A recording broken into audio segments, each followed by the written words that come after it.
सहनावतु सहनौ भुनक्तु सह वीर्यं करवावहै तेजस्विनावधीतमस्तु मा विद्विषावहै। ओम शांति शांति शांति।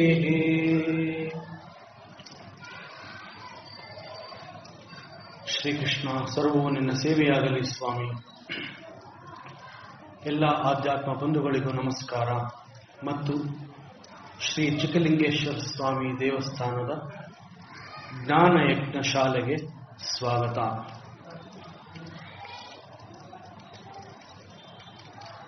ಧ್ವನಿ ಗುರುದೇವದಾಗಲಿ, ವಿಚಾರ ಪರಮಾತ್ಮನದಾಗಿರಲಿ, ಸೇವೆ ದೇಹಕ್ಕೆ ಸೇರಲಿ.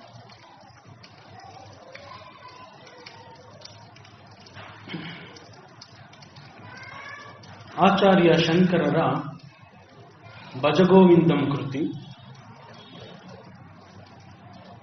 ಆಚಾರ್ಯರು ಹೇಳ್ತಾ ಬಂದಿದ್ದಾರೆ, ಲೌಕಿಕದ ಯಾವ ಸಂಬಂಧಗಳು ಕೂಡ ಶಾಶ್ವತವಲ್ಲ. ಲೌಕಿಕದ ಸಂಬಂಧಗಳು ಅಂತಂದ್ರೆ ತಂದೆ ತಾಯಿ, ಅಣ್ಣ ತಮ್ಮ, ಅಕ್ಕ ತಂಗಿ, ಗಂಡ ಹೆಂಡತಿ, ಇವೆಲ್ಲ ಲೋಕದಲ್ಲಿ ವ್ಯಕ್ತಿಗಳೊಂದಿಗೆ ನಾವು ಹೊಂದಿರುವಂತಹ ಸಂಬಂಧ. ಇದರ ಜೊತೆಯಲ್ಲಿ ಇದೇ ಲೋಕದಲ್ಲಿ ಅನೇಕ ವಸ್ತುಗಳಿಗೆ ಕೂಡ ನಾವು ಅಂಟಿಕೊಂಡು ಅವುಗಳೊಂದಿಗೆ ಸಂಪರ್ಕವನ್ನ ಬೆಳೆಸಿಕೊಂಡು ಅಲ್ಲೂ ಕೂಡ ನಾವು ಸಂಬಂಧವನ್ನ ಹೊಂದಿರ್ತೀವಿ. ಹೀಗೆ ಲೋಕದ ಯಾವ ಸಂಬಂಧಗಳು, ವ್ಯಕ್ತಿಯಾಗಿರಲಿ ವಸ್ತುವಾಗಿರಲಿ, ಆ ಸಂಬಂಧಗಳು ಶಾಶ್ವತವಲ್ಲ ಅಂತ ಹೇಳ್ತಾ ಇದ್ದಾರೆ. ಯಾಕೆ ಹೀಗೆ ಹೇಳ್ತಾ ಇದ್ದಾರೆ?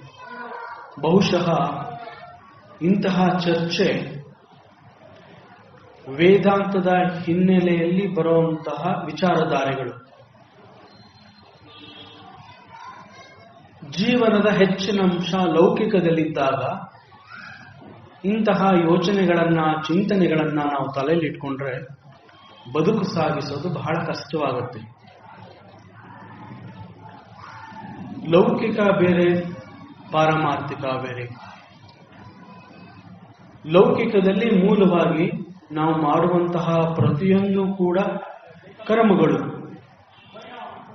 ಆ ಎಲ್ಲ ಕರ್ಮಗಳನ್ನ ಲೌಕಿಕದಲ್ಲಿ ಮಾಡ್ತಾ ನಾವು ಅದನ್ನ ಸಮರ್ಪಣಾ ಭಾವದಿಂದ ಪರಮಾತ್ಮನಿಗೆ ಅರ್ಪಿಸಿದಾಗ ನಮಗೆ ಮತ್ತೊಂದು ವೇದಿಕೆ ನಮಗಾಗಿ ಕಾದಿರುತ್ತೆ. ಅದನ್ನ ಆಧ್ಯಾತ್ಮ ವೇದಿಕೆ, ಪಾರಮಾರ್ಥಿಕ ಲೋಕ ಅಂತ ಹೇಳ್ತಾರೆ. ಈ ಅರ್ಥದ ಹಿನ್ನೆಲೆಯಲ್ಲಿ ಆಚಾರ್ಯರು ಹೇಳ್ತಿದ್ದಾರೆ, ಲೌಕಿಕದ ಯಾವ ಸಂಬಂಧಗಳು ಕೂಡ ಶಾಶ್ವತವಲ್ಲ. ಹಾಗಾದರೆ ಮನುಷ್ಯ ಈ ಸಂಬಂಧಗಳೊಂದಿಗೆ ಅಂಟಿಕೊಳ್ಳೋದಾದ್ರೂ ಯಾಕೆ?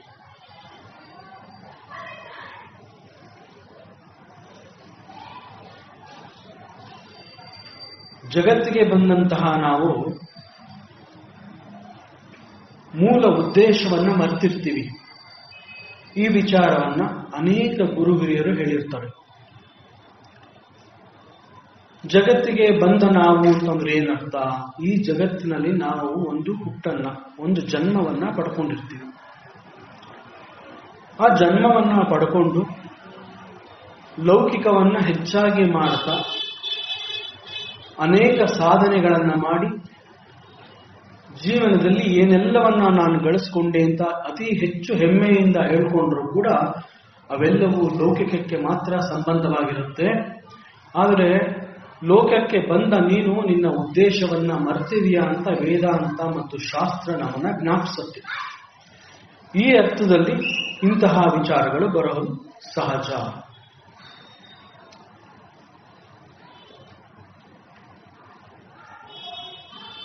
ಲೌಕಿಕಕ್ಕೆ ಬಂದು ಲೋಕದಲ್ಲಿ ಜನ್ಮವನ್ನ ಪಡ್ಕೊಂಡು ನೀನು ನಿನ್ನ ಮೂಲ ಉದ್ದೇಶವನ್ನ ಮರ್ತಿದೀಯಾ ಅಂತ ಹೇಳುವಂತಹದ್ದು ಕೂಡ ಸಾಮಾನ್ಯವಾಗಿ ವೇದಾಂತದ ಆರೋಪ.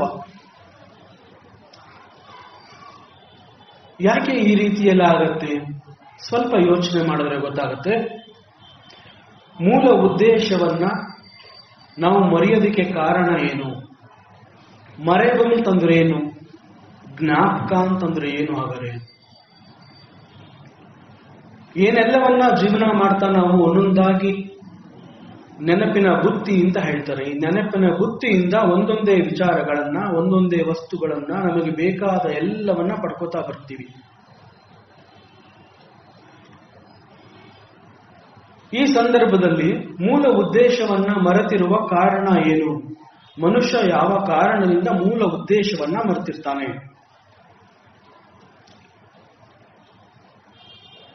ಈ ಜಗತ್ತು ಅನ್ನುವಂತಹದ್ದು ಅನೇಕ ವಸ್ತುಗಳಿಂದ ಕೂಡಿರುತ್ತೆ. ಜಗತ್ತಿನ ವಸ್ತುಗಳು ಮನುಷ್ಯನನ್ನ ಆಕರ್ಷಣೆ ಮಾಡುತ್ತೆ. ಆದ್ರಿಂದ ಇದನ್ನ ಮಾಯಾ ಜಗತ್ತು ಅಂತ ಹೇಳ್ತಾರೆ. ಮನುಷ್ಯ ಜಗತ್ತಿಗೆ ಬಂದು ಲೋಕದಲ್ಲಿ ಅನೇಕಗಳನ್ನ ಕಂಡು ಅವುಗಳನ್ನ ಪಡ್ಕೋಬೇಕು ಅಂತ ಹೇಳಿ ತನ್ನ ಮನಸ್ಸನ್ನ, ತನ್ನ ಕರ್ಮವನ್ನ ಆ ವಸ್ತುಗಳನ್ನ ಪಡೆಯೋದಕ್ಕೋಸ್ಕರವಾಗಿ ತೀವ್ರವಾಗಿ ಶ್ರಮ ಹಾಕ್ತಾನೆ. ಇಂದ್ರಿಯಗಳ ಮುಖಾಂತರ ಅವನು ಕಂಡಂತಹ ಪ್ರತಿಯೊಂದು ಆ ಎಲ್ಲ ವಸ್ತುಗಳನ್ನ ಪಡ್ಕೋಬೇಕು ಅಂತ ಹೇಳಿ ಅವನು ಮಾಡುವಂತಹ ಕೆಲಸದಲ್ಲಿ ಮೂಲ ಉದ್ದೇಶವನ್ನ ಮರೀತಾನೆ. ಈ ಮರೆವಿಗೆ ಕಾರಣ ಆಕರ್ಷಮಯವಾದ ಈ ಒಂದು ಜಗತ್ತು. ಈ ಸಂದರ್ಭದಲ್ಲಿ ಆಚಾರ್ಯರು ಹೇಳ್ತಾರೆ, ಲೋಕದಲ್ಲಿ ನೀನು ಹೊಂದಿರುವಂತಹ ಯಾವ ವಸ್ತುಗಳಾಗಲಿ, ಯಾವ ವ್ಯಕ್ತಿಗಳ ಸಂಬಂಧಗಳಾಗಲಿ, ಇದು ಯಾವುದೂ ಕೂಡ ನಿನ್ನ ಜೊತೆಯಲ್ಲಿ ಕೊನೆಯವರೆಗೂ ಬರೋದಿಲ್ಲ. ಅಷ್ಟು ಮಾತ್ರ ಅಲ್ಲ, ನೀನು ಕೂಡ ಅವುಗಳೊಂದಿಗೆ ಕೊನೆಯವರೆಗೂ ಇರೋದಕ್ಕೆ ಸಾಧ್ಯವಿಲ್ಲ. ಅವುಗಳು ನಿನ್ನನ್ನು ಬಿಟ್ಟು ಹೋಗುತ್ತೆ ಅಥವಾ ನೀನು ಅವುಗಳನ್ನ ಬಿಟ್ಟು ಹೋಗ್ಬೇಕಾಗತ್ತೆ.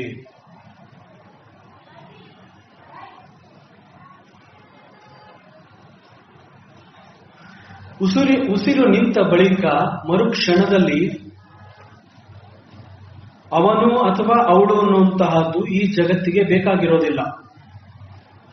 ಈ ಸಂದರ್ಭದಲ್ಲಿ ಆಚಾರ್ಯರು ಹೇಳ್ತಾರೆ, ಬಾರ್ಯ ಬಿಭ್ಯತಿ ತಸ್ಮಿನ್ ಕಾಯೆ. ನೀನು ಗತಿಸಿದ ಬಳಿಕ ನೀನು ನಿನ್ನ ಹೆಂಡತಿಗೂ ಕೂಡ ಬೇಕಾಗಿಲ್ಲ, ಅವಳು ಕೂಡ ನಿನ್ನನ್ನು ನೋಡಿ ಹೆದರ್ತಾಳೆ, ನಿನ್ನನ್ನ ಮನೆ ಒಳಗಡೆ ಇಟ್ಕೊಳ್ಳೋದಿಲ್ಲ. ಹಾಗಾದ್ರೆ ಯಾವ ಸಂಬಂಧ ಶಾಶ್ವತ?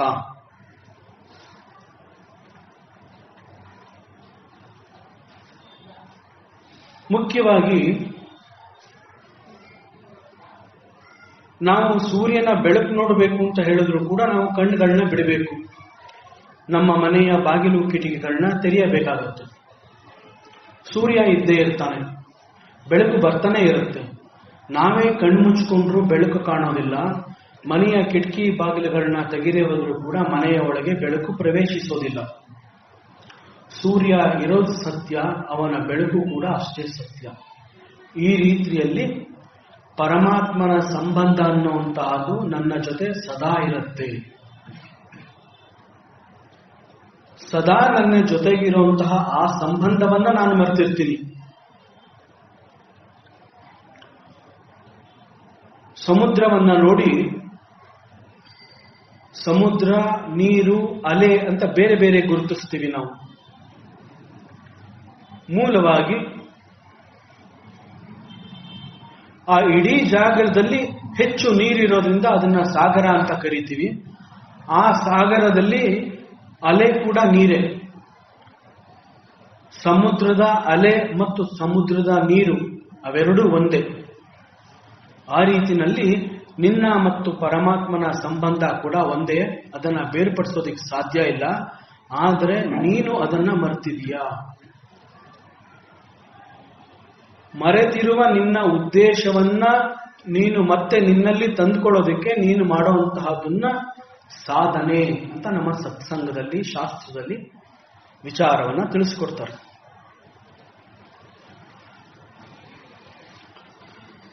ಪರಮಾತ್ಮ ನನಗೆ ಬೇಕು ಅನ್ನುವ ತೀವ್ರತೆ ನನ್ನಲ್ಲಿ ಉಂಟಾಗಬೇಕು. ಅಂತಹ ಬಯಕೆ ನಾನು ಹೊಂದಬೇಕು. ಲೋಕದಲ್ಲಿ ಕಂಡ ವಸ್ತುಗಳು ನನಗೆ ಬೇಕು ಅಂತ ಹೇಳಿ ನಾನು ಅದನ್ನು ಹೇಗೆ ಪಡ್ಕೋತೀನಿ, ಹಾಗೆ ಪರಮಾತ್ಮ ಕೂಡ ನನಗೆ ಬೇಕು ಅನ್ನುವ ರೀತಿಯಲ್ಲಿ ನಾನು ಶ್ರಮಿಸಬೇಕು. ನನ್ನ ಮತ್ತು ಪರಮಾತ್ಮನ ಸಂಬಂಧವನ್ನ ಗಟ್ಟಿಯಾಗಿ ಇಟ್ಟುಕೊಳ್ಳುವಂತೆ ನಾನು ನನ್ನ ಸಾಧನೆಯನ್ನ ಇಲ್ಲಿ ಮಾಡಬೇಕು. ಅದನ್ನ ಆಚಾರ್ಯರು ಇಲ್ಲಿ ಹೇಳ್ತಾ ಇದ್ದಾರೆ.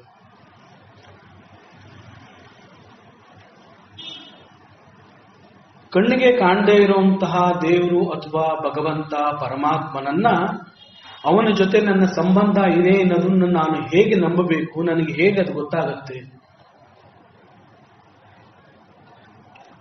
ಶಾಸ್ತ್ರದಲ್ಲಿ ಶ್ರದ್ಧೆ ಅಂತ ಒಂದು ಪದ ಬರುತ್ತೆ. ಶ್ರದ್ಧೆ ಅಂತಂದ್ರೆ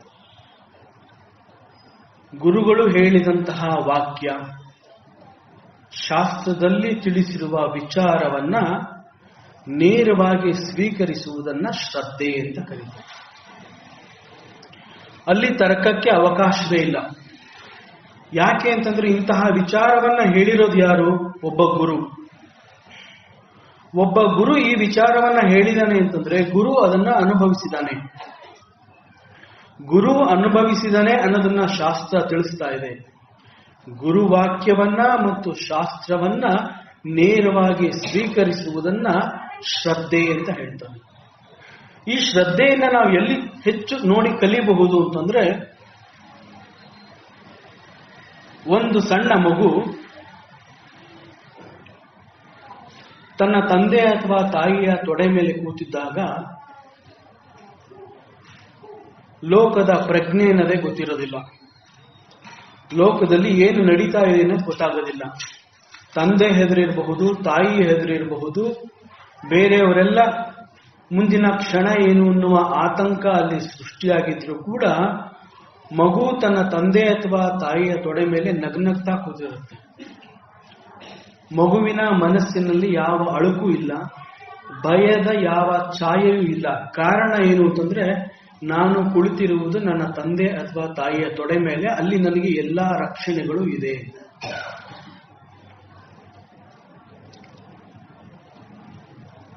ಒಂದು ಒಳ್ಳೆಯ ಉದಾಹರಣೆಯನ್ನು ಕೊಟ್ಟು ಅನುಭವಾನಂದ ಸರಸ್ವತಿಯವರು ಹೇಳ್ತಾರೆ, ಸಾಗರದಲ್ಲಿ ಒಂದು ಹಡಗು ಪ್ರಯಾಣ ಮಾಡ್ತಾ ಇರುತ್ತೆ. ಹಡಗಿನ ಪ್ರಯಾಣ ಅಂತಂದ್ರೆ ಅಲ್ಲಿಯ ವಾತಾವರಣಕ್ಕೆ ತಕ್ಕಂತೆ, ಬೀಳುವ ಗಾಳಿಗೆ ತಕ್ಕಂತೆ ಹಡಗು ಅಲುಗಾಡ್ತಾ ಇರುತ್ತೆ. ಕೆಲವು ಸಂದರ್ಭಗಳಲ್ಲಿ ಸಮುದ್ರದ ಮಧ್ಯದಲ್ಲಿ ಅಲೆಗಳಿರೋದಿಲ್ಲ, ಅಲ್ಲಿ ಶಾಂತವಾಗಿರುತ್ತೆ ಪ್ರಯಾಣ. ಪ್ರಾರಂಭದಲ್ಲಿ ಮತ್ತು ಕೊನೆಯ ಹಂತದಲ್ಲಿ ಹೆಚ್ಚು ಅಲೆಗಳ ಹೊಡೆತ ಇರುತ್ತೆ. ಕೆಲ ಸಂದರ್ಭಗಳಲ್ಲಿ ಸಮುದ್ರ ಮಧ್ಯದಲ್ಲೂ ಕೂಡ ವಾಯುಮಾನದ ವೈಪರೀತ್ಯ ಅಂತ ಹೇಳ್ತಾರೆ. ಅಂತಹ ಸಂದರ್ಭದಲ್ಲಿ ಕೂಡ ಹಡಗು ಅಲುಗಾಡುವ ಸಾಧ್ಯತೆಗಳಿರುತ್ತೆ. ಆ ಹಡಗಿನಲ್ಲಿ ಅನೇಕ ಜನ ಪ್ರಯಾಣ ಮಾಡ್ತಾ ಇರ್ತಾರೆ. ಒಂದು ಮಗು ಕೂಡ ಪ್ರಯಾಣ ಮಾಡ್ತಾ ಇರುತ್ತೆ.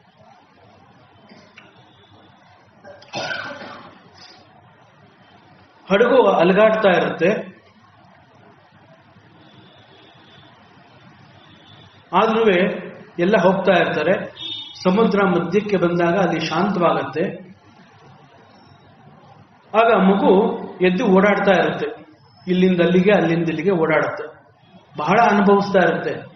ಪ್ರಯಾಣಿಕರಿಗೆ ಮಾತ್ರ ಹಿಂದಿನ ಅನುಭವ, ಪ್ರಾರಂಭದ ಒಂದು ಸಮುದ್ರಯಾನವನ್ನ ಅವರ ತಲೆಯಲ್ಲಿ ತುಂಬಿಕೊಂಡಿದ್ದರಿಂದ ಬಹಳ ಹೆದರಿ ಗಂಭೀರವಾಗಿ ಕೂತಿರ್ತಾರೆ. ಮಗು ಮಾತ್ರ ಸ್ವಚ್ಛಂದವಾಗಿ ಓಡಾಡ್ತಾ ಇರುತ್ತೆ.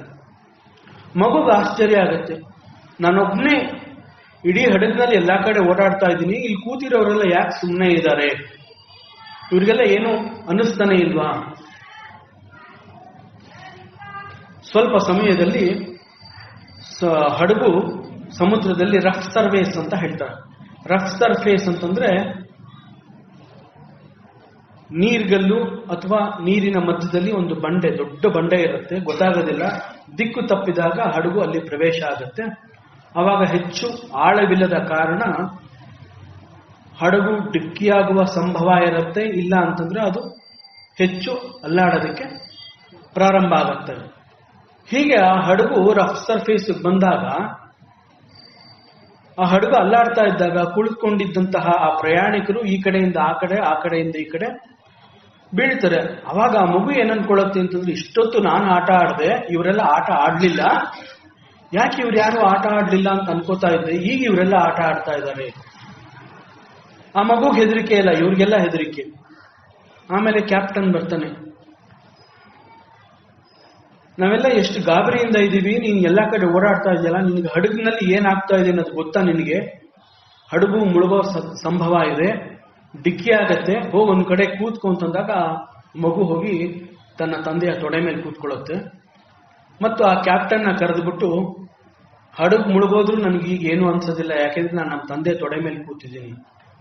ಹಾಗೆ ಪರಮಾತ್ಮ ನಮ್ಮ ಜೊತೆ ಇದ್ದಾನೆ ಅನ್ನೋ ಶ್ರದ್ಧೆ ನಾವು ಇಟ್ಕೋಬೇಕು. ಕಷ್ಟಗಳು ಬರುತ್ತೆ ಹೋಗುತ್ತೆ, ಪರಮಾತ್ಮ ನಮ್ಮ ಜೊತೆ ಇದ್ದಾನೆ ಅಂತಂದ ಮಾತ್ರಕ್ಕೆ ಕಷ್ಟಗಳು ನಮಗೆ ಬರಲ್ಲ ಅಂತಲ್ಲ. ಬಂದಂತಹ ಕಷ್ಟಗಳನ್ನ ಎದುರಿಸುವುದಕ್ಕೆ ಕೂಡ ಪರಮಾತ್ಮ ಶಕ್ತಿ ಕೊಡ್ತಾನೆ.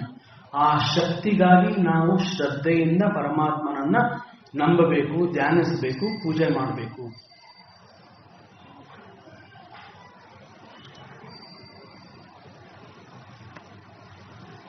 ಹೀಗೆ ಭಗವಂತನ ಆಶ್ರಯವನ್ನ ನಾವು ಪಡೆದರೆ ಜಗತ್ತಿನ ಈ ಒಂದು ಮಾಯೆ ನಮ್ಮನ್ನ ಬಂಧಿಸೋದಿಲ್ಲ.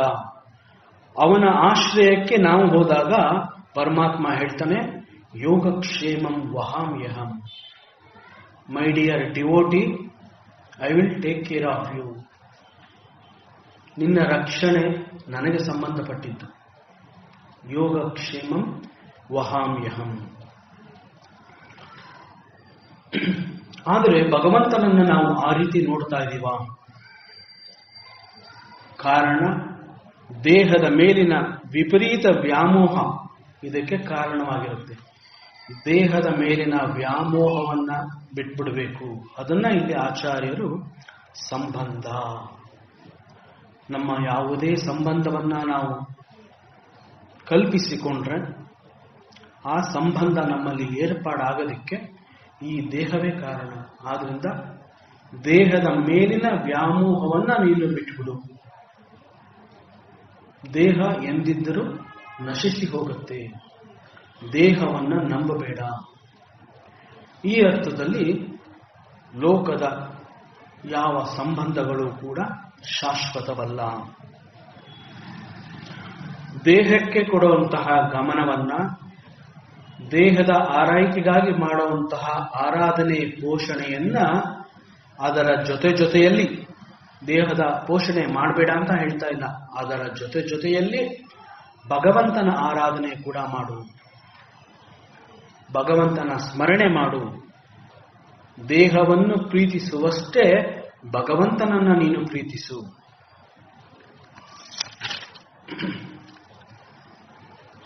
ನಮಗೆ ಸಿಕ್ಕಂತಹ ಅನೇಕ ಉಪಕರಣಗಳಲ್ಲಿ ಈ ದೇಹ ಅನ್ನುವಂತಹದ್ದು ಕೂಡ ಅತ್ಯುತ್ತಮವಾದ ಒಂದು ಉಪಕರಣ.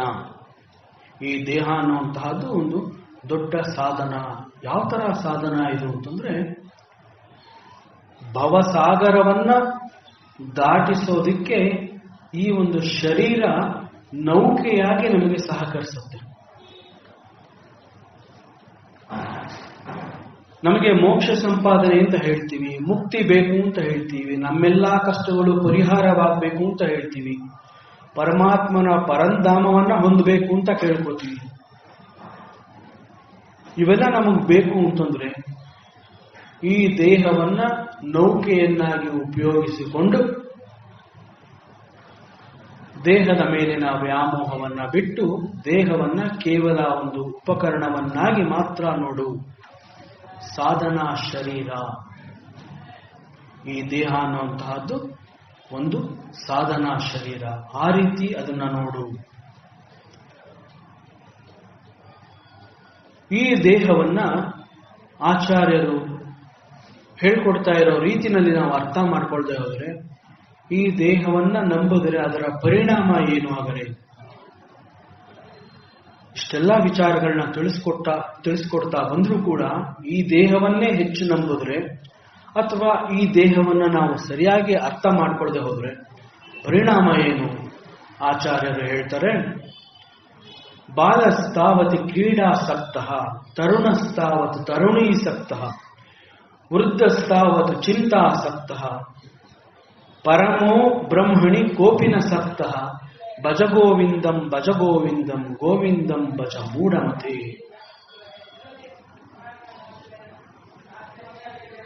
ವಿಶಾಲವಾದ ಜಗತ್ತಿನಲ್ಲಿ ಜೀವನ ಅಥವಾ ಬದುಕು ಅಂತ ಹೇಳಿ ನಾವು ನಮ್ಮ ಅಸ್ತಿತ್ವವನ್ನ ನೋಡ್ಕೋತಾ ಬಂದಿರ್ತೀವಿ. ಆದ್ರಿಂದ ಬದುಕಿನ ಪ್ರಯಾಣ ತುಂಬಾ ದೊಡ್ಡದು ಅಂತ ಹೇಳ್ತಾರೆ. ಸುದೀರ್ಘವಾದ ಪ್ರಯಾಣ ಬದುಕು ಅನ್ನುವಂತಹದ್ದು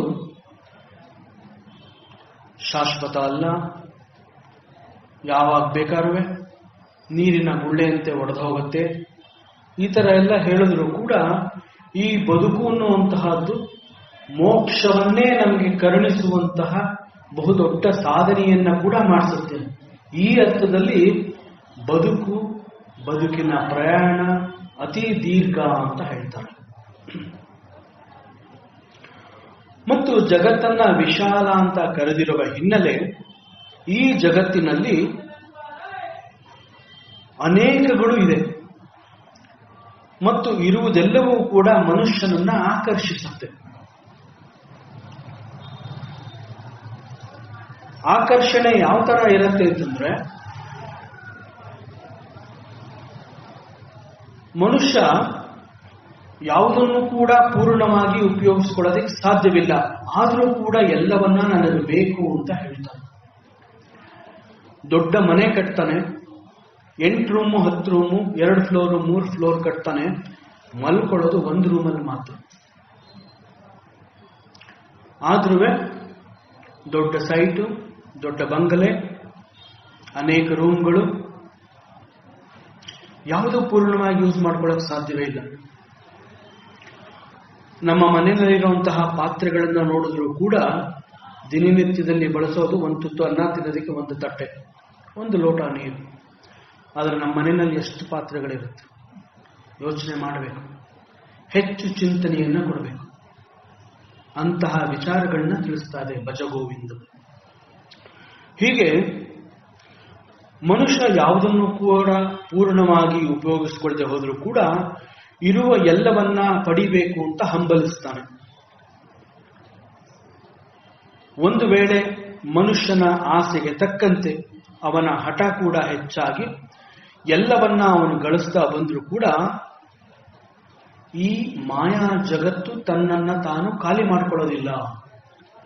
ಮನುಷ್ಯ ಬಯಸಿದ್ದನ್ನೆಲ್ಲ ಅವನು ಪಡ್ಕೋತಾ ಬಂದ್ರು ಅಲ್ಲಿ ಮತ್ತೆ ಮತ್ತೆ ವಸ್ತುಗಳು ಕಾಣುವಂತೆ ಈ ಒಂದು ಮಾಯಾ ಜಗತ್ತು ಸೃಷ್ಟಿಯಾಗಿದೆ. ಜಗತ್ತು ತನ್ನನ್ನು ತಾನು ಖಾಲಿ ಮಾಡ್ಕೊಳ್ಳೋದಿಲ್ಲ. ಮನುಷ್ಯನ ಪ್ರಯತ್ನಕ್ಕೆ ಎಂದಿಗೂ ಜಯ ಇಲ್ಲ. ಕಾರಣ ಮನುಷ್ಯನ ಆಯಸ್ಸು ಅನ್ನುವಂತಹದ್ದು ಕ್ಷಣಿಕ. ಮನುಷ್ಯ ಏರ್ಬೇಕಾಗಿರುವಂತಹ ಪರಿಪೂರ್ಣತೆಯ ಶಿಖರಗಳು ಅಂತ ಹೇಳ್ತಾರೆ. ಅವುಗಳು ಬಹಳ ಎತ್ತರ.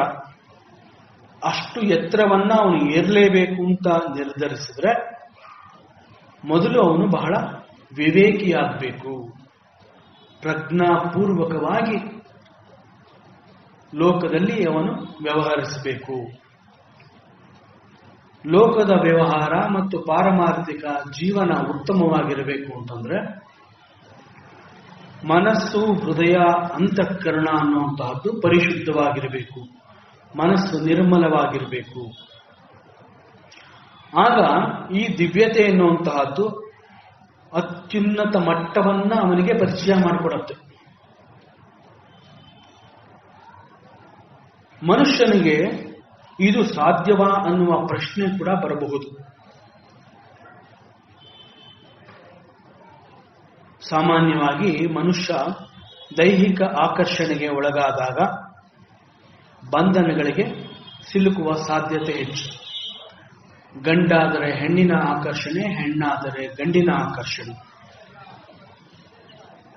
ಇದರ ಜೊತೆಯಲ್ಲಿ ಹಣದ ವ್ಯಾಮೋಹ ಅನ್ನುವಂಥದ್ದು ಕೂಡ ಹೆಚ್ಚಾಗಿ ಅದಕ್ಕಾಗಿ ಅವನು ಅನೇಕ ಕರ್ಮಗಳಲ್ಲಿ ತೊಡಗ್ತಾನೆ.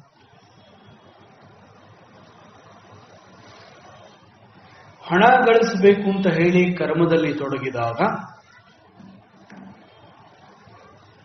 ಪ್ರತಿ ಕರ್ಮದ ಹಿಂದೆ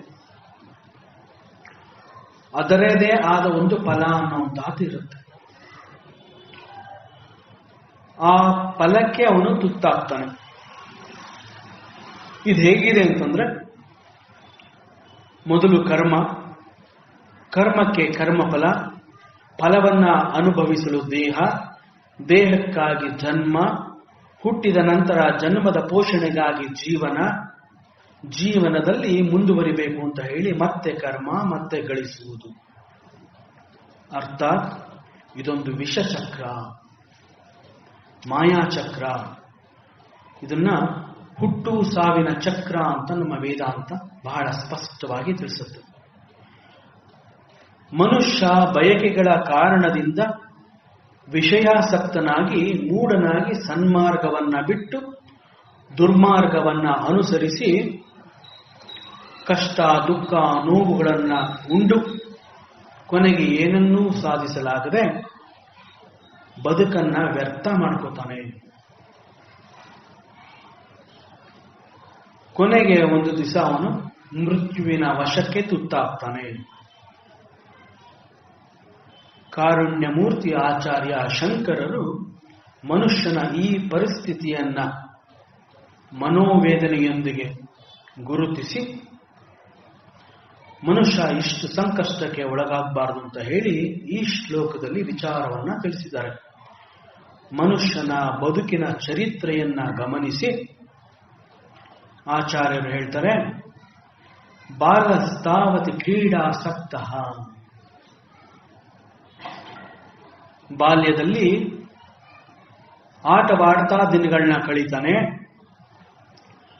ಬೆಳೆದು ತಾರುಣ್ಯಾವಸ್ಥೆಯ ದಿನಗಳಲ್ಲಿ ಅವನ ಗಮನವೆಲ್ಲ ತನ್ನ ಪ್ರಿಯತಮೆಯೊಡನೆ ಇಂದ್ರಿಯ ಚಾಪಲ್ಯವನ್ನ ಅನುಭವಿಸೋದರಲ್ಲಿ ದಿನಗಳನ್ನ ಕಳೀತಾನೆ.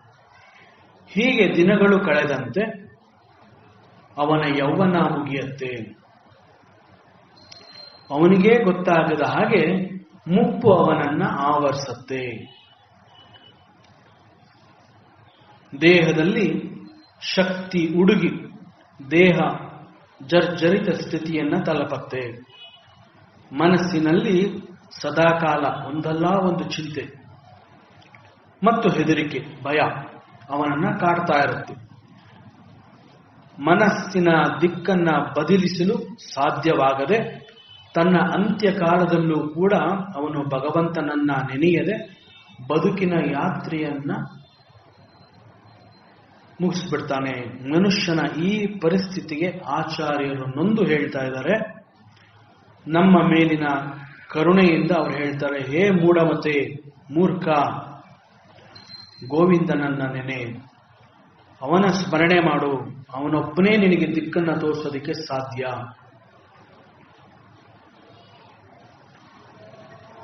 ಆಚಾರ್ಯರು ಈ ಶ್ಲೋಕದಲ್ಲಿ ನಮ್ಮದೇ ದಿನಚರಿ, ನಾವು ಡೈರಿ ಅಂತ ಹೇಳ್ತೀವಲ್ಲ, ದಿನ ಬರ್ಕೋತೀವಲ್ಲ, ನಮ್ಮ ದಿನಚರಿ ಅಂತ, ಅಂತಹ ದಿನಚರಿಯನ್ನ, ನಮ್ಮ ದಿನಚರಿಯನ್ನ ತೆರೆದು ನಮಗೆ ತೋರಿಸ್ತಾ ಇದ್ದಾರೆ ಆಚಾರ್ಯರು. ಬಾಲಸ್ತಾವತಿ ಕ್ರೀಡಾಸಕ್ತ, ನಮ್ಮ ಬಾಲ್ಯದ ದಿನಗಳಲ್ಲಿ ಕ್ರೀಡಾಸಕ್ತ, ನಮ್ಮ ಆಸಕ್ತಿ, ನಮ್ಮ ಗಮನ, ನಮ್ಮ ಮನಸ್ಸು ಸದಾ ಆಟದ ಮೇಲಿರುತ್ತೆ. ಹೆಚ್ಚಿನ ಸಮಯವನ್ನ ಆಟದ ಸಾಮಾನುಗಳೊಂದಿಗೆ ನಾವು ಕಳೆದಿರ್ತೀವಿ. ನಮ್ಮ ಗಮನ ಆಟದ ಮೇಲೆ ಎಷ್ಟರ ಮಟ್ಟಿಗೆ ಇರುತ್ತೆ ಅಂತಂದ್ರೆ ಹೊಟ್ಟೆಯ ಕಡೆ ಕೂಡ ಗಮನ ಹೋಗೋದಿಲ್ಲ. ನಮಗೆ ಹಸಿವಾಗಿದೆ ಅನ್ನೋದೇ ನಮಗೆ ಗೊತ್ತಾಗೋದಿಲ್ಲ. ಅಮ್ಮನೇ ನಮ್ಮನ್ನ ಕರೆದು ಒಂದು ತುತ್ತು ತಿನ್ನಿಸಿ ಕೊಟ್ರೆ ನಮ್ಗೆ ಅವತ್ತು ಊಟ, ಇಲ್ಲಾಂದ್ರೆ ಊಟ ಬೇಡ, ಆಟ. ನಮ್ಮ ಪ್ರಾಮುಖ್ಯತೆ ಆಟದ ಮೇಲಿರುತ್ತೆ. ಆಟದ ಸಾಮಾನುಗಳು ಬದಲಾಗಬಹುದು. ಬುಗುರಿ, ಚೆಂಡು, ಗೋಲಿ ಇತ್ಯಾದಿ ಆಟದ ಸಾಮಾನುಗಳು ಬದಲಾಗಬಹುದು. ಆದರೆ ಆಟ ಬಹಳ ಪ್ರಾಮುಖ್ಯತೆಯಿಂದ ನಾವು ಆ ಆಟಗಳಲ್ಲಿ ನಮ್ಮ ಗಮನವನ್ನ ಕೊಡ್ತೀವಿ.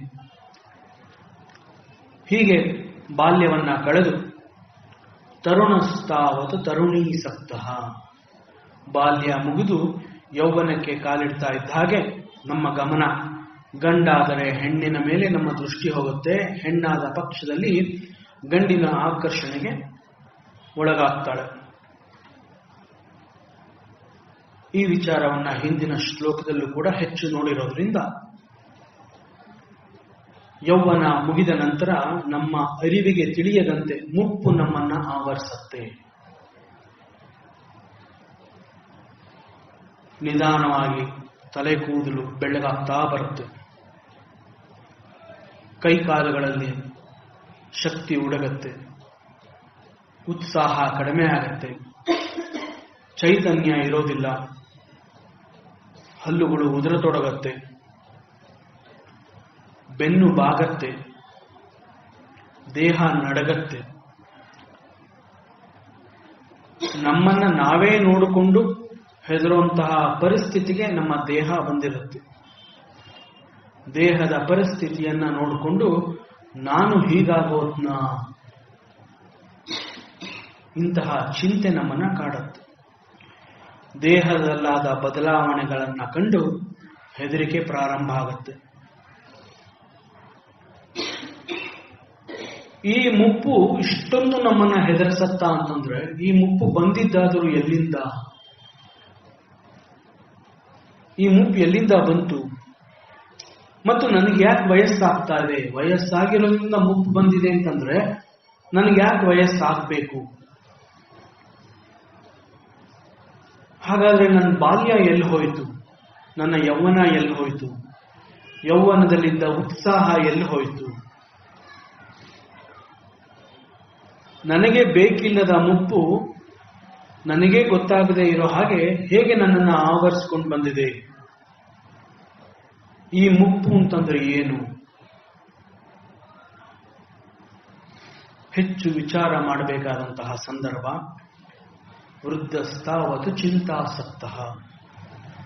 ಮನುಷ್ಯ ವಯಸ್ಸಾಗ್ತಾ ಬಂದಂತೆ ದೇಹದಲ್ಲಾಗುವ ಅನೇಕ ಬದಲಾವಣೆಗಳಿಗೆ ಸಾಕ್ಷಿ ಆಗ್ತಾನೆ. ತಲೆಯಲ್ಲಿದ್ದಂತಹ ಕಪ್ಪು ಕೂದಲು ಬೆಳ್ಳಗಾಗ್ತಾ ಬರುತ್ತೆ. ಬೆಳ್ಳಗಾದ ಕೂದಲನ್ನ ನೋಡಿ ಅದಕ್ಕೆ ಬಣ್ಣ ಬಳ್ಕೊಂಡ್ರೂ ಕೂಡ ಅದು ಶಾಶ್ವತವಲ್ಲ. ಹಚ್ಚಿದ ಬಣ್ಣ ಶಾಶ್ವತವಲ್ಲ. ಬಾಯಲ್ಲಿದ್ದಂತಹ ಹಲ್ಲುಗಳು ಉದುರು ಹೋಗಿ ಗಟ್ಟಿಯಾದ ಆಹಾರದ ಪದಾರ್ಥಗಳನ್ನ ಸೇವಿಸೋಕ್ಕಾಗೋದಿಲ್ಲ. ಆಗ ಅಂತಹದೇ ಆಹಾರ ಬೇಕು ಅನ್ನುವ ಒಂದು ಚಪಲ ಕೂಡ ಹೆಚ್ಚಾಗುತ್ತೆ. ಆಹಾರವನ್ನ ಅಗಿದು ತಿನ್ನೋಕ್ಕೂ ಕೂಡ ಅಶಕ್ತನಾಗಿರ್ತಾನೆ ಮನುಷ್ಯ. ನೆಟ್ಟಗಿದ್ದ ಬೆನ್ನು ಸ್ವಲ್ಪ ಸ್ವಲ್ಪವಾಗಿ ಬಾಗುತ್ತಾ ಬರುತ್ತೆ. ದೇಹದ ಎಲ್ಲಾ ಭಾಗಗಳು ಕೂಡ ಅವನನ್ನ ನಿರ್ಲಕ್ಷಿಸ್ತಾ ಬರುತ್ತೆ. ಚರ್ಮದಲ್ಲಿ ಸುಕ್ಕುಗಳು, ನೆರಿಗೆಗಳು ಅಂತ ಹೇಳ್ತಾರೆ. ಅದು ಎದ್ದು ಕಾಣುತ್ತೆ. ಕೈಕಾಲುಗಳಲ್ಲಿ ಶಕ್ತಿ ಕಡಿಮೆ ಆಗುತ್ತೆ. ಇವೆಲ್ಲ ಆದಾಗ ಮುಂದೆ ಏನು ಅನ್ನುವ ಚಿಂತೆ ಅವನನ್ನ ಸದಾ ಕಾಡತೊಡಗುತ್ತೆ.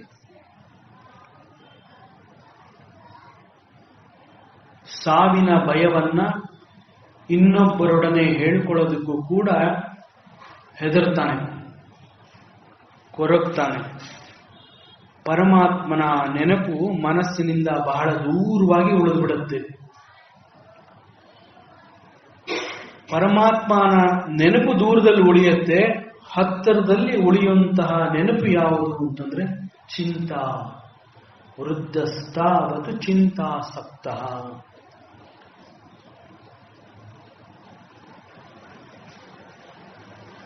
ಚಿಂತೆ ಎನ್ನುವಂತಹದ್ದು ಮನುಷ್ಯನನ್ನ ಇಷ್ಟರ ಮಟ್ಟಿಗೆ ಕಾಡುತ್ತೆ ಅಂತಂದ್ರೆ, ಈ ಚಿಂತೆ ಅಂತಂದ್ರೆ ಏನು ಹಾಗಾದ್ರೆ? ವಯಸ್ಸಾದಾಗ ಎದುರಾಗುವಂತಹ ಕೆಲವು ಸಮಸ್ಯೆಗಳನ್ನ ಇಲ್ಲಿ ನೋಡಬಹುದು. ವಯಸ್ಸಾಯಿತು, ವೃದ್ಧಾಪ್ಯ ಬಂತು ಅಂತಂದ್ರೆ, ಈ ವೃದ್ಧಾಪ್ಯವನ್ನ ಮೊದಲು ಗುರುತಿಸುವಂತಹದ್ದು ಅವನು ಕೆಲಸ ಮಾಡ್ತಾ ಇದ್ದಂತಹ ಆಫೀಸು ಕಚೇರಿಗಳಲ್ಲಿ. ದಿನನಿತ್ಯದಂತೆ ಅವನು ಕೆಲಸ ಮಾಡ್ತಾ ಇರ್ತಾನೆ. ಒಂದು ದಿನ, ನಾಳೆಯಿಂದ ನೀನು ಆಫೀಸಿಗೆ ಬರಬೇಡ, ಇಷ್ಟು ದಿನ ನೀನು ದುಡಿದಿದ್ದು ಸಾಕು, ಇನ್ನು ಮುಂದೆ ನಿನಗೆ ದುಡಿಯೋದಕ್ಕೆ ಶಕ್ತಿ ಇಲ್ಲ, ನಿನ್ನ ಯಾವ ಇಂದ್ರಿಯಗಳು ಕೂಡ ನಿನಗೆ ಸಹಕಾರ ಕೊಡೋದಿಲ್ಲ, ನಿನ್ನ ಸಹಕಾರ ಕೂಡ ನಮ್ಮ ಕಚೇರಿನಲ್ಲಿ ಸಿಗೋದಿಲ್ಲ, ನಿನ್ನಿಂದ ನಮಗೆ ಮತ್ತು ನಮ್ಮ ಆಫೀಸ್ಗೆ ಏನು ಉಪಯೋಗ ಇಲ್ಲ, ಆದ್ರಿಂದ ನೀನು ಬರಬೇಡ, ನಾಳೆಯಿಂದ ನಿನಗೆ ಕೆಲಸನೂ ಇಲ್ಲ, ಸಂಬಳನೂ ಇಲ್ಲ. ಹೀಗೆ ನಮ್ಮ ವೃದ್ಧಾಪ್ಯವನ್ನ ಮೊದಲು ಗುರುತಿಸುವುದು ನಾವು ಕೆಲಸ ಮಾಡ್ತಾ ಇದ್ದಂತಹ ಜಾಗ, ಆಫೀಸು ಕಚೇರಿಗಳು. ಮನಸ್ಸು ಸ್ಥಿರವಿಲ್ಲದ ಕಾರಣ, ಏಕಾಗ್ರತೆ ಇಲ್ಲದ ಕಾರಣ ಕೆಲಸದಲ್ಲಿ ಶ್ರದ್ಧೆ ಕಾಣೋದಕ್ಕೆ ಸಾಧ್ಯವಿಲ್ಲ. ಆದ್ರಿಂದ ನಿನ್ನಿಂದ ನಮಗೇನು ಉಪಯೋಗ ಇಲ್ಲ ಅಂತ ಹೇಳಿ ಕೆಲಸವನ್ನು ಕಿತ್ಕೊಂಡು ಸಂಬಳವನ್ನು ಕೊಡದೆ ಮನೆಗೆ ಕಳಿಸ್ತಾರೆ. ಇದು ನನಗೆ ವೃದ್ಧಾಪ್ಯ ಸಮೀಪಿಸ್ತು ಅನ್ನೋದು ಫಸ್ಟ್ ಅವನಿಗೆ ಗೋಚರವಾಗುತ್ತೆ. ಎರಡನೇದಾಗಿ, ಮನಸ್ಸಿನಲ್ಲಿ ಸ್ಥಿರತೆ ಇಲ್ಲದ ಕಾರಣ ವಯಸ್ಸಾದ ಮನುಷ್ಯ ತನ್ನ ಹಿಂದಿನ ದಿನಗಳನ್ನ ಮೆಲುಕು ಹಾಕ್ತಾನೆ, ಅದನ್ನೇ ಮತ್ತೆ ಮತ್ತೆ ಯೋಚಿಸ್ತಾನೆ. ಕಳೆದು ಹೋದಂತಹ ವೈಭೋಗದ ದಿನಗಳನ್ನ ನೆನಪಿಗೆ ತಂದುಕೊಂಡು ಅನಾವಶ್ಯಕವಾಗಿ ದುಃಖ ಮತ್ತು ಸಂಕಟಗಳನ್ನ ಮೈ ಮೇಲೆ ಎಳ್ಕೋತಾನೆ. ಒಂದು ವೇಳೆ ಕಳೆದು ಹೋದಂತಹ ದಿನಗಳನ್ನ ಮರೆಯಲೇಬೇಕು ಅಂತ ಹೇಳಿ ತೀರ್ಮಾನಿಸಿದ್ರೆ, ಇಲ್ಲಪ್ಪ ಇನ್ಯಾವತ್ತೂ ನಾನು ನನ್ನ ಹಳೆ ದಿನಗಳನ್ನ ನೆನಪಿಸ್ಕೊಳ್ಳೋದಿಲ್ಲ, ಅದು ನೆನಪಿಸ್ಕೊಂಡ್ರೆ ನನ್ನಲ್ಲಿ ಬಾಲ್ಯ ಇಲ್ಲ, ಯೌವನ ಇಲ್ಲ ಅನ್ನೋದು ನನ್ನನ್ನು ಮತ್ತಷ್ಟು ಚಿಂತೆಗೆ ಈಡು ಮಾಡುತ್ತೆ. ಆದ್ರಿಂದ ನಾನು ನನ್ನ ಭೂತಕಾಲದ ನೆನಪುಗಳನ್ನ ನಾನು ನನ್ನ ಬುದ್ಧಿಯಿಂದ ಬಿಚ್ಚೋದಿಲ್ಲ, ನನಗೆ ಆ ನೆನಪುಗಳು ಬೇಡ, ಇನ್ಯಾವತ್ತೂ ನಾನು ನೆನೆಸ್ಕೊಳ್ಳೋದಿಲ್ಲ ಅಂತ ಅವನು ಬಹಳ ಗಟ್ಟಿ ಮನಸ್ಸಿನಿಂದ ತೀರ್ಮಾನ ಮಾಡಿದರೆ, ಅವನ ಮನಸ್ಸು ಭವಿಷ್ಯಕ್ಕೆ ಜಿಗಿಯತ್ತೆ. ಮುಂದಿನ ದಿನಗಳು ಹೇಗಿರಬಹುದು ಅಂತ ಹೇಳಿ ತನಗೆ ತೋಚಿದಂತೆ ಮನಸ್ಸಿನ ಭಯದ ನೆರಳು ಎಲ್ಲೆಲ್ಲಿಗೆ ಹೋಗುತ್ತೋ ಅಲ್ಲೆಲ್ಲ ಅದರ ಹಿಂದೆನೆ ಅವನು ಸುತ್ತಾಡಕ್ ಹೋಗಿ ತನ್ನ ಮುಪ್ಪಿನ ಮುಂದಿನ ಭವಿಷ್ಯದ ದಿನಗಳ ಕರಾಳ ಛಾಯೆಯನ್ನ ತಾನೇ ಕಲ್ಪಿಸಿಕೊಂಡು ಮತ್ತೆ ಕೊರಗ್ತಾನೆ.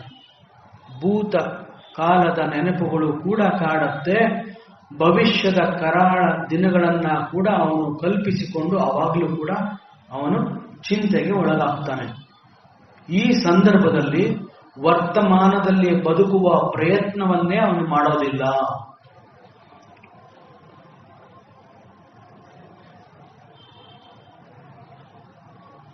ನಾನು ವರ್ತಮಾನದಲ್ಲಿ ಬದುಕು ಮಾಡಬೇಕು ಅಂತ ಅವನ ಪ್ರಯತ್ನವನ್ನೇ ಮಾಡೋದಿಲ್ಲ. ಯಾಕೆ ಮನುಷ್ಯ ವಯಸ್ಸಾದ ನಂತರ ಕಳೆದು ಹೋದ ದಿನಗಳನ್ನ ಮೆಲುಕು ಹಾಕ್ತಾನೆ ಅಂತಂದ್ರೆ, ವರ್ತಮಾನದ ಪ್ರಕಾರ ಮುಪ್ಪು ಆವರಿಸಿದೆ ಅಂತಂದ್ರೆ ಅಧಿಕಾರವಿಲ್ಲ, ಹುದ್ದೆ ಇಲ್ಲ, ಹಣವಿಲ್ಲ, ದೇಹದಲ್ಲಿ ಶಕ್ತಿ ಇಲ್ಲ, ಏನೊಂದೂ ಇಲ್ಲದ ವೃದ್ಧಾಪ್ಯ ಅವನ ಹೆದರಿಕೆ ಮತ್ತು ಚಿಂತೆಗೆ ಮತ್ತಷ್ಟು ಕಾರಣವಾಗಿ ಅವನು ಹೆದರ್ತಾನೆ. ಮತ್ತು ವರ್ತಮಾನವನ್ನ ಎದುರಿಸುವ ಧೈರ್ಯವಿಲ್ಲದೆ ಇರೋದ್ರಿಂದ ಮತ್ತೆ ಮತ್ತೆ ಕಳೆದು ಹೋದ ದಿನಗಳನ್ನ ಅವನು ಮೆಲುಕು ಹಾಕ್ತಾ ನೆನೆಯುತ್ತಾ ಕೊರಗ್ತಾನೆ. ಕಳೆದು ಹೋದ ದಿನಗಳನ್ನ ಹೆಚ್ಚು ಮೆಲುಕು ಹಾಕಿ ಕಳೆದು ಹೋದ ಕ್ಷಣಗಳಲ್ಲಿ ಬದುಕುವ ಪ್ರಯತ್ನವನ್ನ ಮಾಡ್ತಾನೆ. ಇದಕ್ಕೆ ಕಾರಣ ಏನು ಅಂತಂದ್ರೆ, ಕಳೆದು ಹೋದ ದಿನಗಳಲ್ಲಿ ತನ್ನ ಬಾಲ್ಯವನ್ನ ಬಹಳ ವೈಭೋಗವಾಗಿ ಕಳೆದಿರ್ತಾನೆ. ಯೌವನವನ್ನ ಬಹಳ ಶಕ್ತಿಯುತವಾಗಿ ಕಳೆದಿರ್ತಾನೆ. ಅವೆರಡೂ ಈಗ ವರ್ತಮಾನದಲ್ಲಿ ಇಲ್ಲ, ಈಗ ಮುಪ್ಪು ಆವರಿಸಿದೆ. ಈ ಒಂದು ಹೆದರಿಕೆಯಿಂದ ಅವನು ವರ್ತಮಾನದಲ್ಲಿ ಬದುಕುವ ಪ್ರಯತ್ನವನ್ನೇ ಮಾಡದೆ ವರ್ತಮಾನವನ್ನ ಎದುರಿಸುವ ಶಕ್ತಿಯನ್ನ ಕಳ್ಕೊಂಡಿರ್ತಾನೆ.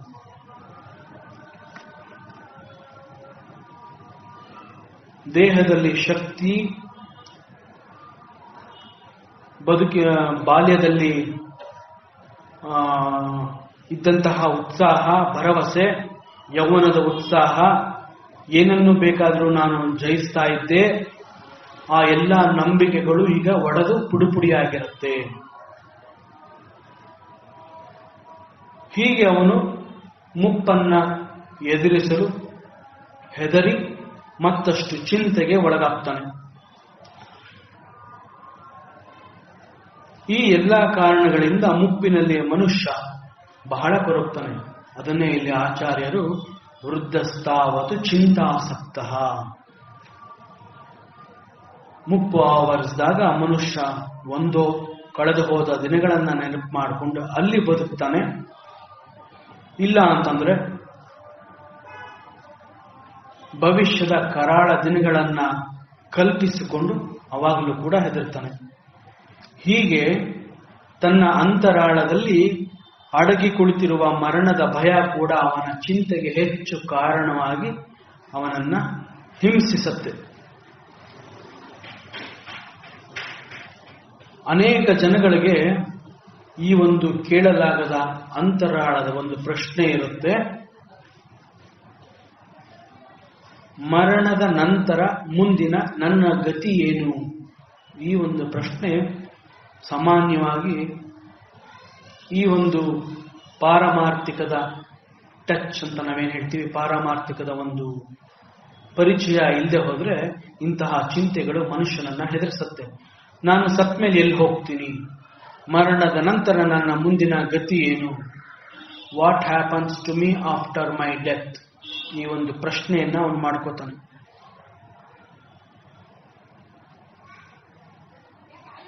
ಸಾವು ಅನ್ನುವಂತಹದ್ದು ಬಂದೇ ಬರುತ್ತೆ ಅನ್ನೋ ಪ್ರತಿಯೊಬ್ಬರು ತಿಳಿದ ವಿಷಯ. ಅದು ಬರುತ್ತೆ ಅಂತಂದ ಮೇಲೆ ನನ್ನ ಅರಿವಿಗೆ ಬಾರದಂತೆ ಆ ಸಾವು ಅನ್ನೋದು ನನ್ನನ್ನ ಹಿಂಸಿಸದೆ ನನ್ನ ಸಾವನ್ನ ಅದು ಬಂದು ತಗೊಂಡು ಹೊರಟೋಗ್ಲಿ, ನನಗೆ ಹಿಂಸೆ ಆಗದಂತೆ ಸಾವು ಬರಲಿ ಅಂತ ಕೇಳ್ತಾನೆ. ಆ ಸಂದರ್ಭದಲ್ಲೂ ಕೂಡ ಪರಮಾತ್ಮನನ್ನ ನೆನೆಯೋದಿಲ್ಲ, ನೆನಪು ಮಾಡ್ಕೋತಾ ಇರೋದು ಸಾವನ್ನ. ಪರಮಾತ್ಮನಿಗೆ ಜಾಗವನ್ನೇ ಕೊಡ್ತಾ ಇಲ್ಲ ಮನುಷ್ಯ.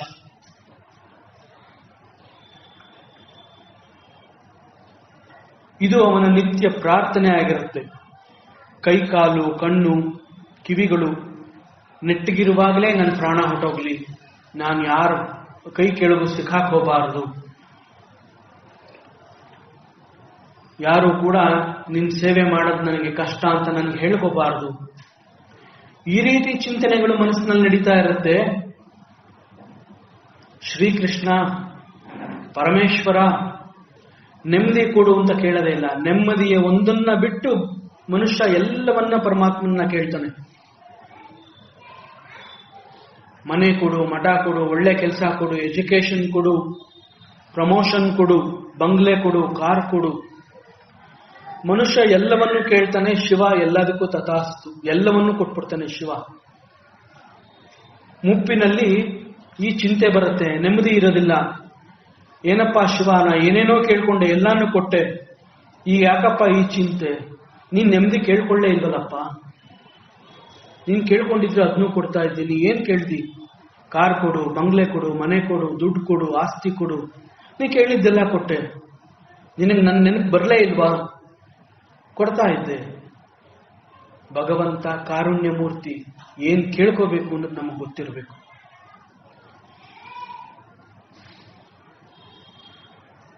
ತನ್ನದೇ ವಯಸ್ಸಿನವರ ಸಾವಿನ ಸುದ್ದಿಯನ್ನು ಕೇಳಿದಾಗ ಕೂಡ ಮನುಷ್ಯ ಹೆದರ್ತಾನೆ. ಯಾರೋ ತನ್ನ ವಯಸ್ಸಿನವರು ಸತ್ರು ಅಂತ ಗೊತ್ತಾದಾಗ ತಡೆಯಲಾರದ ಸಂಕಟ ಅವನನ್ನ ಆವರಿಸುತ್ತೆ. ಹೆಚ್ಚು ಕಡಿಮೆ ಅನೇಕ ಜನಗಳ ಬದುಕು ಹೀಗೆ ಚಿಂತೆಯಿಂದ ನರಳುವಂತೆ ಆಗೋದಕ್ಕೆ ಕಾರಣ ಏನು? ವೇದಾಂತ ಬಹಳ ಸ್ಪಷ್ಟವಾಗಿ, ಧೈರ್ಯವಾಗಿ, ಯಾವ ಸಂಕೋಚವೂ ಇಲ್ಲದೆ ಬಹಳ ಕಠೋರತೆಯಿಂದ ಇಲ್ಲಿ ಹೇಳುತ್ತೆ, ಚಿಕ್ಕ ವಯಸ್ಸಿನಿಂದ ಹಿಡಿದು ವೃದ್ಧಾಪ್ಯ ಸಮೀಪಿಸುವವರೆಗೂ ಏನೊಂದು ಸಮಯವನ್ನ ಅವನು ಕಳೆದಿರ್ತಾನೆ ಇಲ್ಲಿವರೆಗೆ, ಅವೆಲ್ಲ ಬಹಳ ಮೂರ್ಖತನದಿಂದನೇ ಕಳೆದಿರ್ತಾನೆ. ಅವೆಲ್ಲ ವ್ಯರ್ಥ. ವಿವೇಕವನ್ನ ಉಪಯೋಗಿಸದೆ ತನ್ನದೇ ಬುದ್ಧಿ ಬೆಳಗದಂತೆ ದಡ್ಡನಂತೆ ಬದುಕಿರ್ತಾನೆ. ಈ ಕಾರಣದಿಂದ ವೃದ್ಧಾಪ್ಯ ಅನ್ನುವಂತಹದ್ದು ಅವನಲ್ಲಿ ಭಯವನ್ನ ಹುಟ್ಟು ಹಾಕಿರುತ್ತೆ. ಮೂರ್ಖತನದಿಂದ ತನ್ನ ಜೀವನವನ್ನ ವ್ಯರ್ಥ ಮಾಡ್ಕೊಂಡಿರ್ತಾನೆ ಅಂತಂದ್ರೆ, ಇಂಟೆಲಿಜೆಂಟ್ ಲೈಫ್ ಅಂತಂದ್ರೆ ಏನು? ಬುದ್ಧಿವಂತಿಕೆಯ ಜೀವನ ಅಂತಂದ್ರೆ ಏನು? ಯಾವ ವಿವೇಕವನ್ನ ಅವನು ಉಪಯೋಗಿಸ್ಕೋಬೇಕಾಗಿತ್ತು? ಈ ಪ್ರಶ್ನೆ ಬರುತ್ತೆ. ಅದಕ್ಕೆ ಶಾಸ್ತ್ರ ಹೇಳುತ್ತೆ, ಪರಮಾತ್ಮನಿಗೆ ಪ್ರಥಮ ಪ್ರಾಶಸ್ತ್ಯವನ್ನ ಕೊಡದೆ ತನ್ನ ಅಂತರಾಳದಲ್ಲಿ, ಹೃದಯದಲ್ಲಿ, ಅಂತರಂಗದಲ್ಲಿ ಪರಮಾತ್ಮನ ಚಿಂತನೆಯನ್ನ ಇಟ್ಟುಕೊಳ್ಳದೆ ಲೋಕದ ವಸ್ತು ವಿಷಯಗಳನ್ನ ಇಟ್ಕೊಂಡು ಬೇಡದ ವ್ಯಕ್ತಿಗಳೊಂದಿಗೆ, ಬೇಡದ ವಸ್ತುಗಳೊಂದಿಗೆ ಸಂಬಂಧವನ್ನ ಹೊಂದಿದೆಯಾ? ಅದು ಶಾಶ್ವತವಲ್ಲ. ನಿನ್ನ ಅಂತರಂಗದಲ್ಲಿ, ನಿನ್ನ ಹೃದಯದಲ್ಲಿ, ನಿನ್ನ ಅಂತರಾಳದಲ್ಲಿ ನನಗೆ ನೀನು ಜಾಗವನ್ನ ಕೊಡ್ಲೇ ಇಲ್ವಲ್ಲ? ಅದು ಮೂರ್ಖತನದ ಜೀವನ, ಅದು ಇಂಟೆಲಿಜೆಂಟ್ ಲೈಫ್ ಅಲ್ಲ.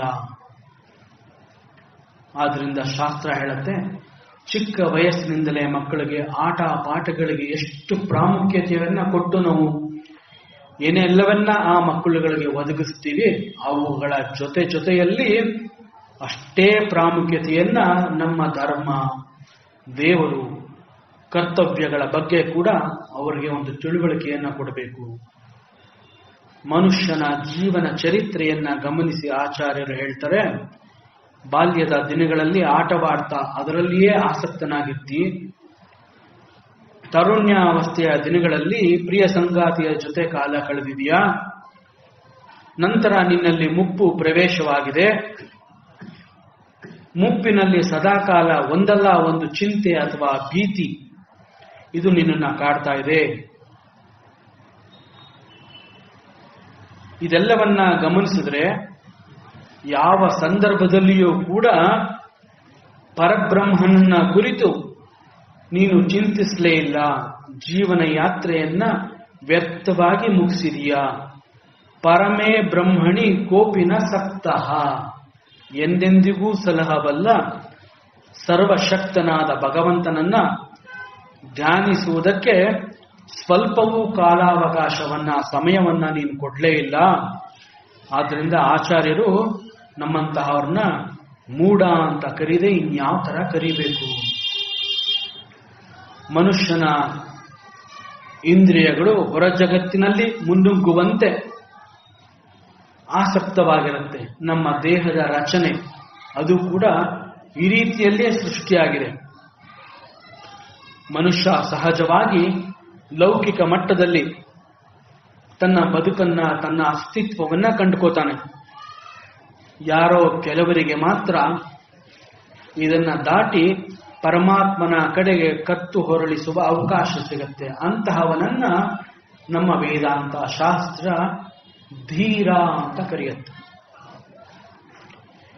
ಈ ಒಂದು ವಿಚಾರವನ್ನ ಕಠೋಪನಿಷತ್ ಕೂಡ ಹೇಳುತ್ತೆ. ಪರಾಂಚಿಕಾನಿ ವ್ಯತೃಣಾತ್ ಸ್ವಯಂಭೂ ತಸ್ಮಾತ್ ಪರಾನ್ ಪಶ್ಯತಿ ನಾಂತರಾತ್ಮಾನ್ ಕಶ್ಚಿದ್ದೀರಃ ಪ್ರತ್ಯಗಾತ್ಮನ ಮೈಕ್ಷತ್ ಆವೃತ್ತ ಚಕ್ಷು ಅಮೃತತ್ವ ಮಿಚ್ಚನ್. ನಮ್ಮ ದೇಹದ ರಚನೆನೇ ಆ ರೀತಿ ಇದೆ. ನಮ್ಮ ಎಲ್ಲಾ ಇಂದ್ರಿಯಗಳು ಜಗತ್ತನ್ನ ನೋಡುತ್ತೆ. ಜಗತ್ತಿನಲ್ಲಿ ಮುನ್ನುಗ್ಗುವಂತೆಯೇ ನಮ್ಮ ಇಂದ್ರಿಯಗಳಿದೆ. ಅದನ್ನ ಒಳಮುಖವಾಗಿ ತಿರುಗಿಸುವ ಪ್ರಯತ್ನವನ್ನ ಸಾಧನೆ. ಶಾಸ್ತ್ರ ಹೇಳುತ್ತೆ, ಇದಕ್ಕಾಗಿ ನೀನು ಸಾಧನೆ ಮಾಡಬೇಕು. ಹೊರ ಜಗತ್ತಿನಲ್ಲಿ ಏನು ಇಲ್ಲ ಅನ್ನೋದು ನಿನಗೆ ಗೊತ್ತಾದ ಮೇಲೆ ನೀನು ಅಂತರ್ಮುಖಿಯಾಗುವ ಪ್ರಯತ್ನವನ್ನ ಮಾಡು. ನೀನು ಅಂತರ್ಮುಖಿ ಆಗ್ಬೇಕು ಅಂತಾನೆ ಲೋಕದಲ್ಲಿ ಕಾಲ ಕಾಲಕ್ಕೆ ಅನೇಕ ಆಚಾರ್ಯರುಗಳು ಬಂದಿರ್ತಾರೆ, ಅನೇಕ ಮಹಾತ್ಮರುಗಳು ಜನ್ಮವನ್ನ ತಗೊಂಡು ಬಂದಿರ್ತಾರೆ. ಶಾಸ್ತ್ರ ಗ್ರಂಥಗಳೆಲ್ಲ ಇರದೇ ಇದಕ್ಕೋಸ್ಕರ, ನಿನ್ನ ಉನ್ನತಿಗಾಗಿ. ಜಗತ್ತು ಶಾಶ್ವತ ಅಲ್ಲ ಅಂತ ಗೊತ್ತಾದ್ಮೇಲೆ ಜಗತ್ತಿನಲ್ಲಿ ಮುಂದ್ಗಡೆ ಹೆಜ್ಜೆ ಇಡಬೇಡ, ಅಂತರ್ಮುಖಿಯಾಗು. ಆಚಾರ್ಯರು ಮುಂದೆ ಮತ್ತೊಂದು ಸತ್ಯವನ್ನ ನಮಗೆ ಇಲ್ಲಿ ತೋರಿಸ್ಕೊಡ್ತಾ ಇದ್ದಾರೆ.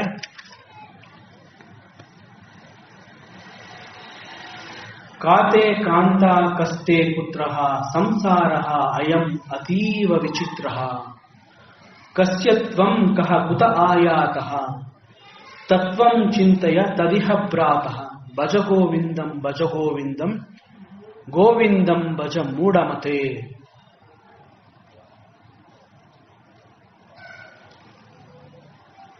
ಪ್ರತಿಯೊಬ್ಬನಿಗೂ ಅವನದೇ ಆದ ಒಂದು ಕುಟುಂಬ ಅನ್ನುವಂತಹದ್ದಿರುತ್ತೆ.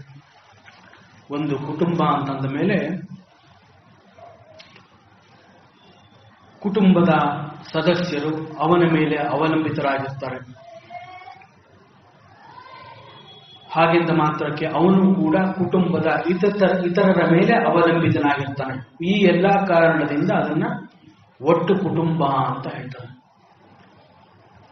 ಒಂದು ಕುಟುಂಬದಲ್ಲಿ ಸಾಮಾನ್ಯವಾಗಿ ನಾವು ಅರ್ಥ ಮಾಡಿಕೊಂಡಿರುವಂತಹದ್ದು, ದುಡಿಯುವವನನ್ನ ಯಜಮಾನ, ಮನೆಯನ್ನ ನಡೆಸ್ಕೊಂಡು ಹೋಗೋವಳನ್ನ ಗೃಹಿಣಿ. ಆದರೆ ಕುಟುಂಬದ ಪ್ರತಿಯೊಬ್ಬರಿಗೂ ಅವರದೇ ಆದ ಅನೇಕ ಜವಾಬ್ದಾರಿಗಳಾಗಿರುತ್ತೆ. ಅದು ಸಣ್ಣ ಪುಟ್ಟದ್ದಾಗಿರಬಹುದು, ದೊಡ್ಡದಾಗಿರಬಹುದು. ಒಬ್ಬ ಮತ್ತೊಬ್ಬನ ಮೇಲೆ ಅವಲಂಬಿತನಾಗಿರ್ತಾನೆ. ಆದ್ರಿಂದ ಒಂದು ಕುಟುಂಬ ಸುಗಮವಾಗಿ ನಡ್ಕೊಂಡು ಹೋಗ್ತಾ ಇದೆ ಅಂತಂದ್ರೆ ಕುಟುಂಬದ ಪ್ರತಿಯೊಬ್ಬರೂ ಅದಕ್ಕೆ ಕಾರಣರಾಗಿರ್ತಾರೆ, ಪ್ರತಿಯೊಬ್ಬರೂ ಅದರಲ್ಲಿ ಭಾಗಿಯಾಗಿರ್ತಾರೆ.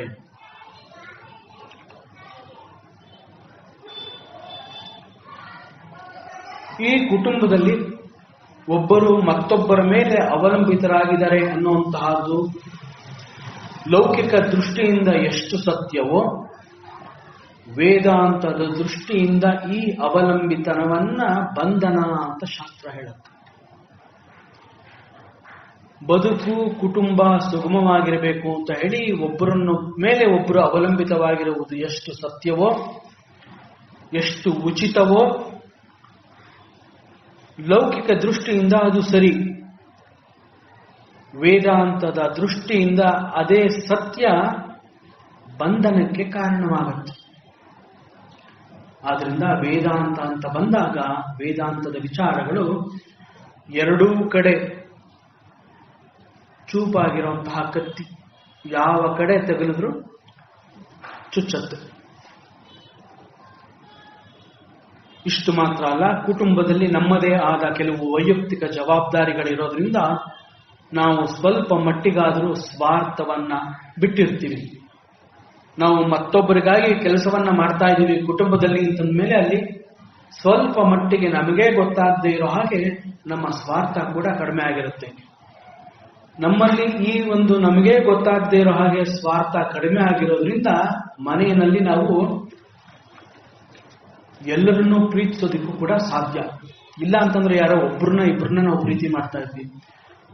ಒಂದು ಕುಟುಂಬದಲ್ಲಿ 10 ಜನ ಇದ್ದಾರೆ, 10 ಜನನು ನಾವು ಪ್ರೀತಿಸ್ತೀವಿ ಅಂತಂದ್ರೆ 10 ಜನನು ನಮಗೋಸ್ಕರಗಳು ಕೆಲಸ ಮಾಡ್ತಾ ಇದ್ದಾರೆ.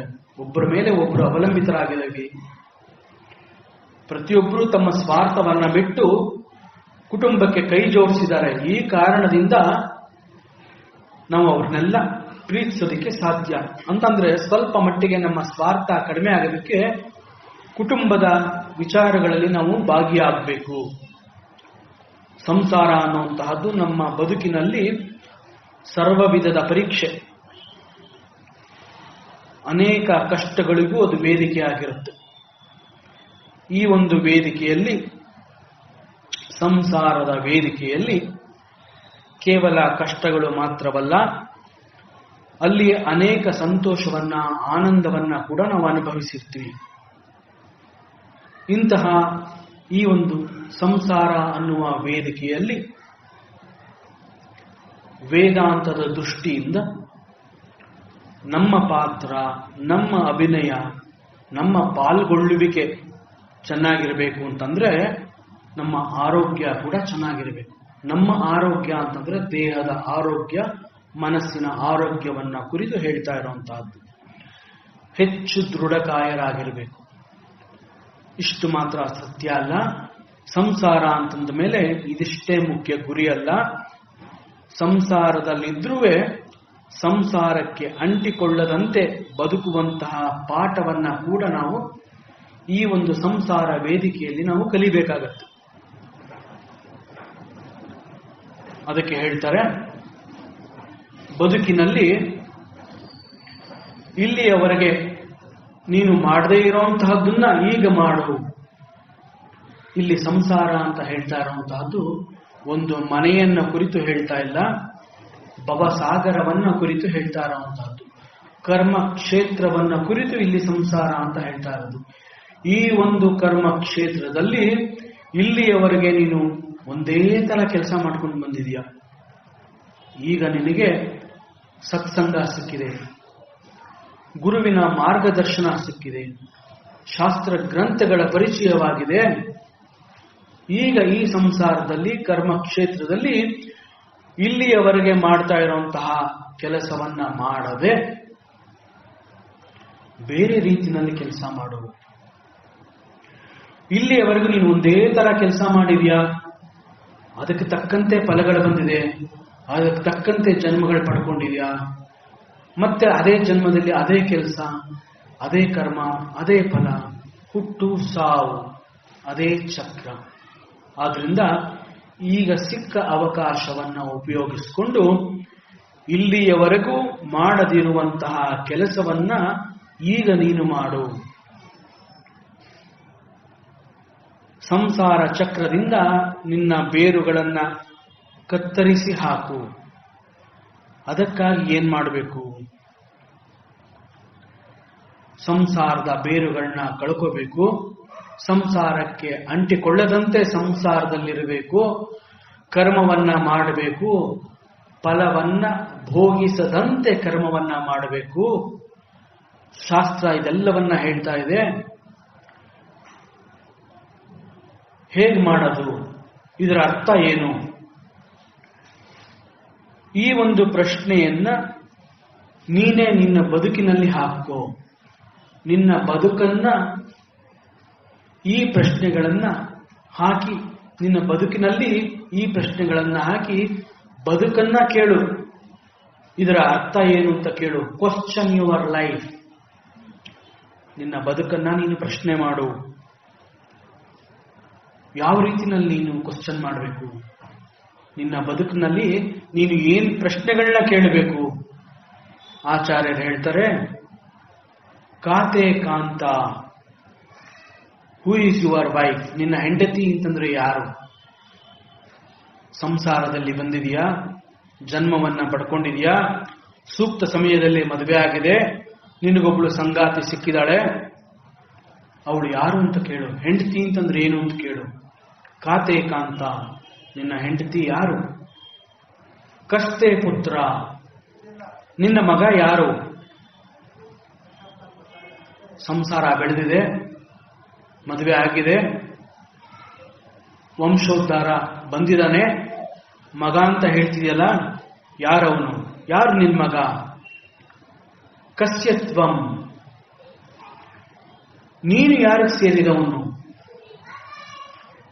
ಹೆಂಡತಿ ಯಾರು, ಮಗ ಯಾರು ಅಷ್ಟು ಮಾತ್ರ ಅಲ್ಲ, ನೀನು ಯಾರಿಗೆ ಸೇರಿದವನು? ಹೆಂಡತಿಗೆ ಸೇರಿದವನ, ಮಗನಿಗೆ ಸೇರಿದವನ? ಕಹ, ಯಾರು ನೀನು? ಕುತ ಆಯಾತಃ, ನೀನ್ ಬಂದಿದ್ದಾದರೂ ಎಲ್ಲಿಂದ? ಇಂತಹ ಪ್ರಶ್ನೆಗಳನ್ನ ನೀನು ಮಾಡು. ಈ ರೀತಿ ಪ್ರಶ್ನೆಗಳನ್ನ ಮಾಡೋದ್ರಿಂದ ಹಾಗೂ ಇದಕ್ಕಾಗಿ ಹೆಚ್ಚು ಚಿಂತನೆಗಳನ್ನ ಮಾಡಿದಾಗ, ಈ ಚಿಂತನೆಗಳನ್ನ ಕಾಂಟಂಪ್ಲೇಷನ್ ಅಂತ ಹೇಳ್ತಾರೆ. ಅಂತಂದ್ರೆ ಅವಲೋಕನ. ಏನು ಅವಲೋಕನ? ಆತ್ಮಾವಲೋಕನ. ಆಚಾರ್ಯರು ಹಂತ ಹಂತವಾಗಿ ನಮ್ಮನ್ನ ಮೋಕ್ಷದ ದಾರಿಯನ್ನ ತೋರಿಸ್ತಾ ಇದ್ದಾರೆ. ಆತ್ಮಾವಲೋಕನ ನೀನ್ ಮಾಡ್ಕೋ. ಈ ಒಂದು ಕ್ಷೇತ್ರದಲ್ಲಿ ಅತಿ ಪುಣ್ಯವಾದ, ಅತಿ ಪವಿತ್ರವಾದ ಕರ್ಮವನ್ನ ನೀನು ಮಾಡಬೇಕು ಅಂತಂದ್ರೆ ನಿನ್ನ ಬದುಕನ್ನ ನೀನು ಪ್ರಶ್ನೆ ಮಾಡಬೇಕು. ಕಾತೆ ಕಾಂತ, ನಿನ್ನ ಹೆಂಡತಿ ಯಾರು, ಮಗ ಯಾರು, ನೀನ್ ಯಾರು, ಮತ್ತು ನೀನು ಬಂದಿದ್ದಾದರೂ ಎಲ್ಲಿಂದ, ಇಂತಹ ಪ್ರಶ್ನೆಗಳನ್ನ ಮಾಡಿ ಅವಲೋಕನವನ್ನು ಮಾಡು. ವಿಚಾರಗಳು ನಿನಗೆ ಗೊತ್ತಾಗುತ್ತೆ, ಉತ್ತರಗಳು ಸಿಗತ್ತೆ. ಆ ಉತ್ತರಗಳು ನಿನ್ನನ್ನು ಎಲ್ಲಿ ಕರ್ಕೊಂಡು ಹೋಗುತ್ತೆ, ಈ ಉತ್ತರಗಳನ್ನ ಮುಂದಿನ ಅವಕಾಶದಲ್ಲಿ ಮತ್ತೆ ಚರ್ಚೆ ಮಾಡೋಣ. ಓಂ ಪೂರ್ಣಮದಃ ಪೂರ್ಣಮಿದಂ ಪೂರ್ಣಾತ್ ಪೂರ್ಣಮುದಚ್ಯತೆ ಪೂರ್ಣಸ್ಯ ಪೂರ್ಣಮಾದಾಯ ಪೂರ್ಣಮೇವಾವಶಿಷ್ಯತೆ. ಓಂ ಶಾಂತಿ ಶಾಂತಿ ಶಾಂತಿ. ಈ ದಿನದ ಪ್ರವಚನ ಸೇವೆಯನ್ನ ಸದ್ಗುರು ಶ್ರೀ ಚಿಕ್ಕಲಿಂಗಣ್ಣರವರ ಪಾದ ಚರಣಗಳಿಗೆ ಅತ್ಯಂತ ಭಕ್ತಿಯಿಂದ ಶ್ರದ್ಧೆಯಿಂದ ಅರ್ಪಿಸೋಣ. ಶ್ರೀ ಕೃಷ್ಣಾರ್ಪಣಮಸ್ತು.